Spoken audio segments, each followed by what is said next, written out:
It was a November afternoon in Chicago.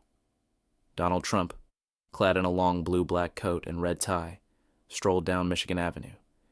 He was in town for a meeting, but had decided to walk back to his hotel to take in the city's energy.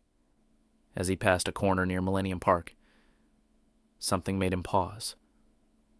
On the sidewalk, sitting hunched against a building, was a woman.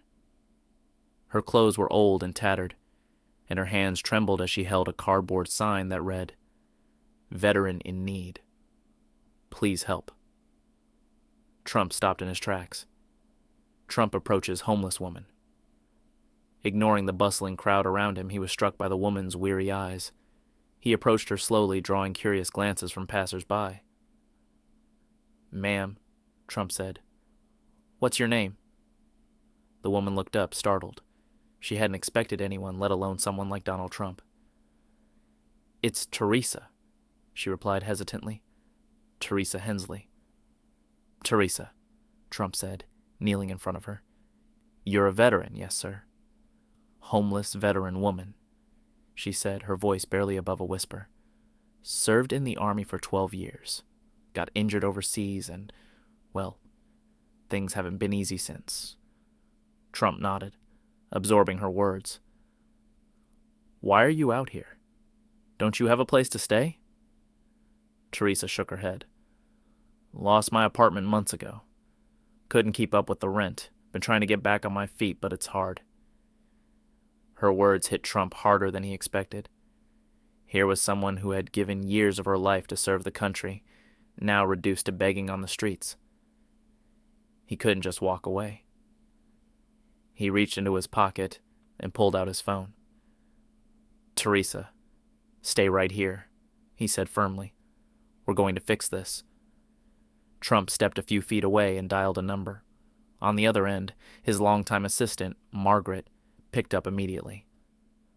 "Margaret?" Trump said quickly. "I need you." Trump calls. "Margaret, to find the nearest hotel with availability and call a doctor. Someone who can do a quick checkup. Tell them it's urgent." "Right away, Mr. Trump," Margaret responded without hesitation. Trump returned to Teresa, who was watching him with a mix of confusion and cautious hope. "Help is on the way," he assured her. "But first, let's get you something warm to eat." He flagged down a food vendor nearby and bought Teresa a steaming bowl of soup and a sandwich. She ate slowly, her hands shaking from the cold as she ate. Trump asked her about her life, her time in the Army, her family, and how she ended up here. Teresa told him about her deployments, the friends she had lost, and the injury that had ended her career. She spoke of how the transition to civilian life had been tougher than she had imagined. Minutes later, a sleek black SUV pulled up to the curb. Margaret had worked fast. A well-dressed driver stepped out, holding open the door. "Teresa," Trump said gently, helping her to her feet. "This is for you. We're taking you somewhere safe." Teresa hesitated. "Why are you doing this, Mr. Trump? You don't even know me." "Trump visits." Teresa Trump looked her in the eye. "Because someone should have done it a long time ago." The SUV whisked them away to a nearby luxury hotel. The staff, prepped by Margaret, greeted Teresa like a VIP. She was escorted to a suite on the top floor, where a hot shower, fresh clothes, and a warm bed awaited her. A doctor arrived soon after to examine Teresa, providing medicine for her ailments and advice on how to regain her health. Trump stayed nearby, making sure everything was handled smoothly. Meanwhile, Margaret had contacted Veterans United Support Services, a nonprofit that specialized in helping homeless veterans reintegrate into society. Within the hour, their representative, a cheerful woman named Lisa, arrived to meet Teresa. "Teresa," Lisa said, sitting beside her, "we're going to help you with housing, job training, and anything else you need. You're not alone anymore." Teresa's eyes filled with tears. She looked at Trump, who stood quietly in the corner, and said, "I don't know how to thank you, Mr. Trump."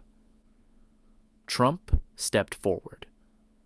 Trump stepped forward with a kind expression. You don't need to thank me, Teresa. You earned this a long time ago. By the next morning, Teresa had a new plan for her life.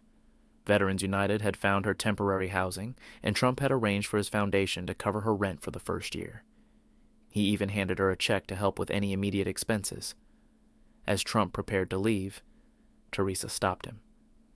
"Mr. Trump," she said, her voice steady now. "You've changed my life in ways I can't describe. Thank you very much." Trump smiled and replied, "Teresa, you're going to do great things. Just promise me one thing. Pay it forward." "Someday I will," she said with a newfound determination in her voice. As Trump walked out of the hotel and back into the bustling city, he felt a quiet sense of satisfaction. In a matter of hours, one life had been transformed. And for Teresa Hensley, the future suddenly looked bright. Outro. This brings us to the end of this story. Thank you for watching till the end. I hope you enjoyed the story. If you did, don't hesitate to like the video and share it with your friends. Subscribe to our channel and turn on the notification bell for more fascinating stories. Have a nice day.